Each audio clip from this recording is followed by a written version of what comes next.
Across various religions, paradise embodies the ultimate blissful realm. In many faiths, it represents a place of eternal peace, joy, and divine presence. Worshippers aspire to reach this haven through faith and good deeds. Religions speaking about paradise, nirvana, state of bliss. What is this? It is within of us. It is in our soul. But we have to exercise that soul. Exercise that stillness, that heart center. Keep looking into that. We may say it is not our job. It is not up to us. In a way, it is, because we have to keep doing that. In a way, it can be changed in split second. For some people, it's happening. And for some people, they have to endure their way. They have to go through hardship.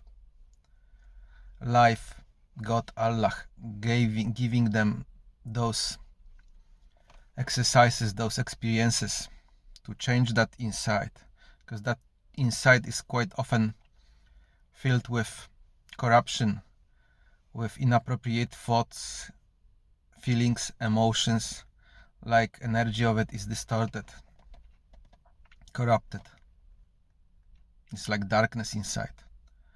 So in a way, we have to keep going through life, maybe even not one life, and looking into that, because that have that energy which is transformative. It can transform that darkness.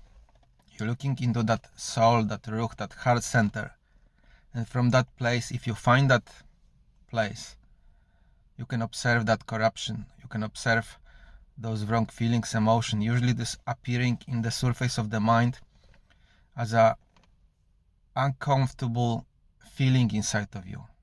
You have to find a way how to trace those. They are like subtle things on the in the surface of the mind. They are appearing from time to time. If you look a little bit deeper and you keep looking, you are in that subtle space inside of you. You can trace those things which will appear after some while in the surface of the mind. Those uncomfortable feelings, emotions. They are things which are residing in our consciousness, in our mind, which have to be uprooted, which have to be like corrected, removed from there in order for us to, our universe, our world to change, something to change in our lives. And there is plenty of those things hidden in the minds. Mind is like full of that. It is like matrix filled with those things, those recorded things from the past. This is our challenge, to look into that.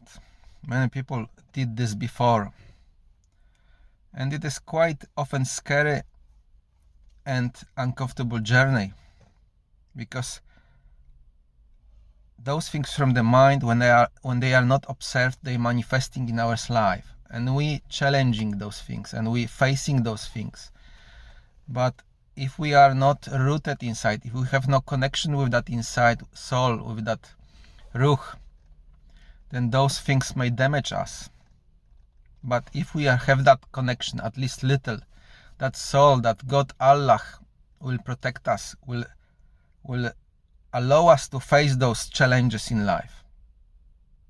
Even if they will be painful, uncomfortable and scary.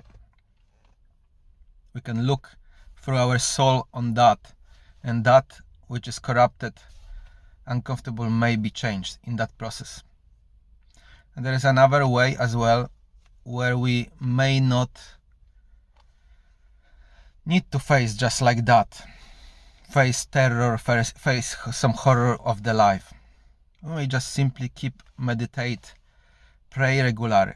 Regular prayer is a key component to this, because when you keep doing this, I can see clearly, you keep yourself in that subtle energy which will be protecting you, which not allow that mind to come and put on you that terror, horror from the past. It will slowly allow that subtle energy allow to transform that darkness inside, that heavy energy, that heavy corruption from inside. It's just like slowly melting it. Will be melt in your heart and uprooted from your mind. And suddenly you see ease.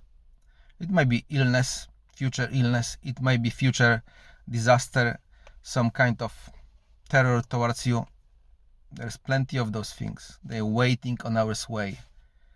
But if we're not doing anything with that, then down the line, somewhere on the way, you may meet something which you may be not able to face. So practice is necessarily that effort of practice, praying, meditating, reading scriptures, going through Ramadan, through fasting, through things like that. It's softening your core, slowly removing those obstacles from inside, so you function better, so you may not experience future terror, horror, problem, illness, whatever. As there is many things accumulated there, many. It's a way to ultimate freedom, success, peace, so-called nirvana, paradise. Like this world is divided, we may live in one world which is full of those horrors, the same reality actually, the same world next to world, or you may live in that good world where everything is provided, where is general goodness, peace, people smiling, whatever. They are two worlds next to each other. So we, through our actions really, or ignorance, may decide in which world we can live. When we fell off short on that journey, we may go to that world so-called hell, when we experience all them nasty things. It is all in the mind and heart. It will be on your way. You have to deal with those. Actually, you're not dealing with those. You cannot deal with those. There is some element in us, soul ruh, that subtle space, tranquil space, which can deal with those. Human on its own way cannot deal with those. There is no way. Many of those things I seen in my life simply could crush me, destroy me, damage me, or kill me. But there was always something in me, with me, which protects me. I seen this clearly when I work as a prison guard, when those forces been sent to me. Definitely 7 guys or something else, or someone want to attack you, beat you, or do something to you. Not only in the prison, on the street, in the daily life. Why those things happening this way? Perhaps when we are on a journey, we improving, and when we getting better and better, we attracting as well those negative forces. So you may help even that, somebody who have that hostile energy, hostile corruption inside. When we not reacting to that, or we are able to have that tranquil energy inside, and something like that is chucked on you or directed towards you, you can face that. It's actually God facing that, Allah facing that. And it may be transformed and corrected, because there is no reaction. That energy which is chucked on you is like dispelled, nothing happening. So it's come to zero. You can only address this with zero energy. Because when there is a reaction, if you give negative to that, negative to negative, you're creating more negative. But if you approach this, meet this with zero energy, with no reaction, it's just evaporating. You're changing something in this world, inside of you, inside of somebody. You changing, God changing. We are like the saying, slaves of Allah. Or we, in other words, we carry His soul inside. And that soul is able to transform things in this world, inside of itself, improve somebody, correct things. It's operate on zero energy. That tranquil energy from inside. Assalamu alaikum.